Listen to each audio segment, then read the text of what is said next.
मुंबई पुण्यातल्या महत्त्वाच्या घडामोडींकडे मुंबईतून एक महत्त्वाची बातमी हाती येतेय। मुंबईत बिबट्या पुन्हा एकदा सीसीटीव्ही कॅमेऱ्यात कैद झालाय। गोरेगावच्या पशुवैद्यकीय महाविद्यालयाच्या मुलींच्या हॉस्टेलच्या जिन्यावरती हा बिबट्या आढळलाय।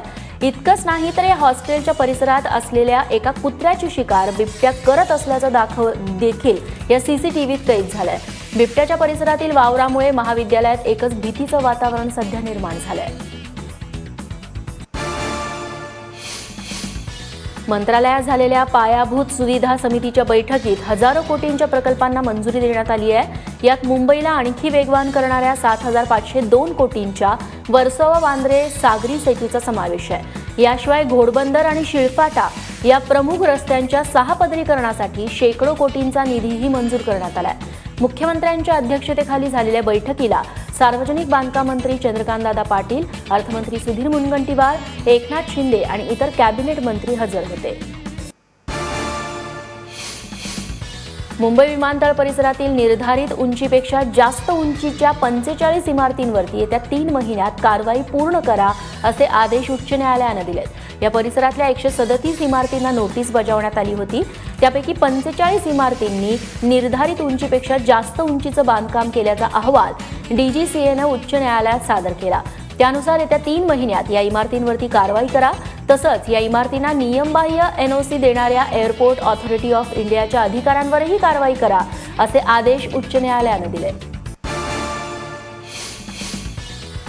10वीचा ऑनलाईन निकाल काल जाहीर झाला। यंदा निकालात कोकण विभागाने बाजी मारली आहे, तर मुंबई विभागाचा निकाल 90.9% इतका लागलाय। मुंबई विभागात बालमोहन शाळेतल्या अबोली बोरसेने बाजी मारली आहे। अबोलीला 500 पैकी 481 गुण मिळालेत आणि 19 गुण हे कला कोट्यातून मिळाल्यानं अबोलीला 500 पैकी 500 गुण मिळालेत। अबोलीचं या यशाबाबत सर्वच स्तरातून अभिनंदन करण्यात येत आहे। पिंपरी चिंचवडच्या समृद्धी पुरोहित या विद्यार्थिनीने देखील 10वीत 100% गुण मिळवलेत। ज्ञानप्रबोधिनी शाळेत शिकणाऱ्या समृद्धीच्या यशानं कुटुंबियांसह शाळेतल्या विद्यार्थी आणि शिक्षकांनी एकच जल्लोष केला। समृद्धीच्या या यशाबाबत सर्वच स्तरातून तिचं अभिनंदन करण्यात येत आहे। 50 लाखांसाठी एका 1.5 वर्षांच्या मुलीचं अपहरण करण्याचा धक्कादायक प्रकार पनवेलमध्ये घडलेला आहे। रुदवा असं या अपहरण झालेल्या मुलीचं नाव असून ती खैरणे गावच्या माजी सरपंचांची नात आहे। सोमवारी तिच्या घरातून तिचं अपहरण करण्यात आलं। आरोपींनी त्यांच्या घरातले सिम कार्ड देखील चोरी केले। रुदवाचा शोध सुरू असतानाच भागेश वाघमारे या इसमाला एका जंगलात रुदवा टॉवेलमध्ये गुंडाळलेल्या अवस्थेत आढळून आली। तिचे हातपाय आणि तोंड प्लास्टिकच्या पट्टीने बांधलेलं होतं। पोलिसांना बातमी मिळताच त्यांनी तिला घरच्यांच्या ताब्यात दिलंय।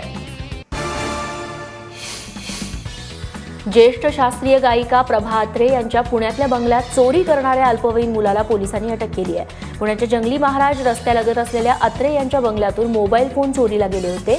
शनिवारी ही चोरी झाली होती। त्यानंतर पोलिसांनी वेगाने तपासाला सुरुवात केली।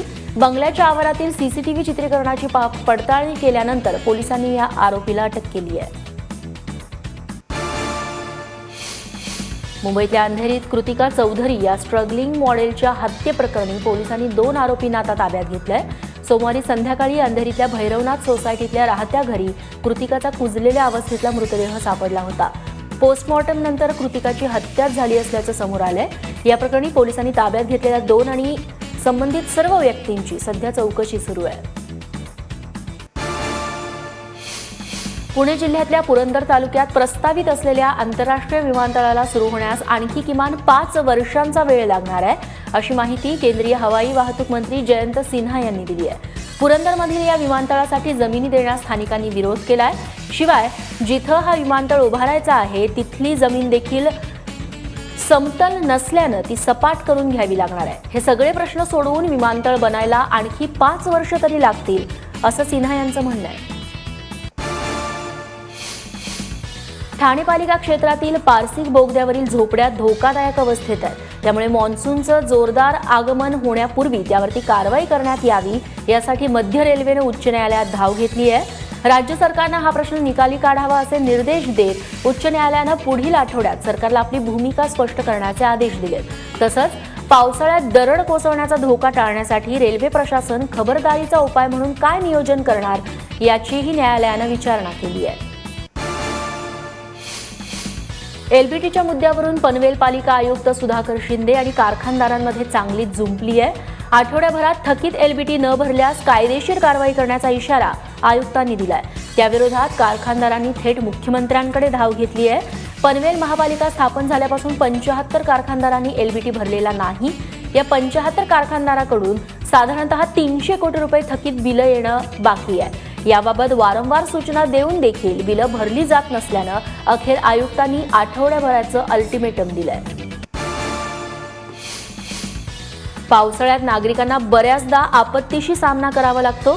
त्यासाठीच राष्ट्रीय आपत्ती व्यवस्थापनाच्या वतीनं ठाण्यात प्रशिक्षण शिबिराचं आयोजन करण्यात आलं। अग्निशमन दलाच्या विभागासोबतच महापालिकेच्या अधिकाऱ्यांना देखील हे प्रशिक्षण देण्यात आलं। आपत्ती व्यवस्थापनाच्या कामाचं हे प्रशिक्षण प्रत्येक जिल्ह्याच्या ठिकाणी घेणार असल्याचं सांगण्यात आलंय।